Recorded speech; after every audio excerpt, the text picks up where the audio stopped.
تفكير تفكير تفكير تفكير.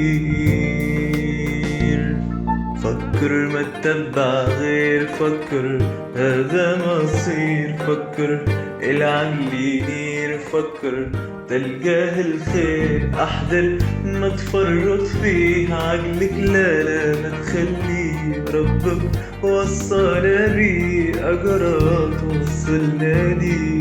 تفكير تفكير تفكير تفكير.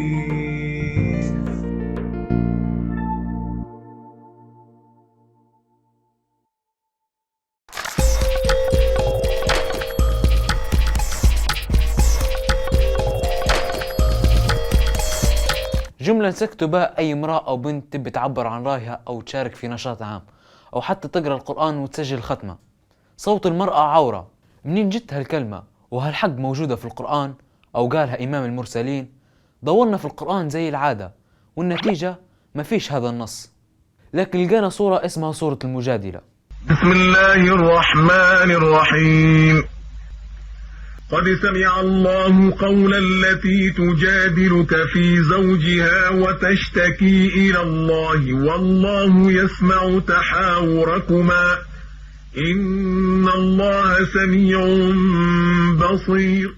الصورة تحكي على امرأة تجادل في الرسول، يعني ترفع في صوتها وتناقش، وما حرمش القرآن الكريم رفع صوت المرأة، ولا سمعنا إمام المرسلين صلى الله عليه وسلم يقول صوت المرأة عورة. وطبعا فيه من يتفلسف ويقول لك صوت المرأة عورة وهذا الدليل. بسم الله الرحمن الرحيم. يا نساء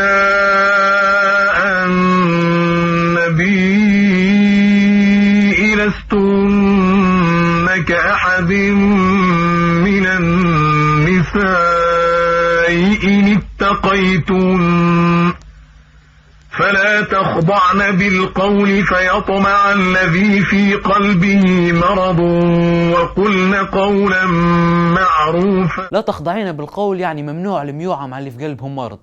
صوت المرأة مش عورة، العورة في التفكير المشوش، العورة في الكذب على الله والافتراء على الرسول.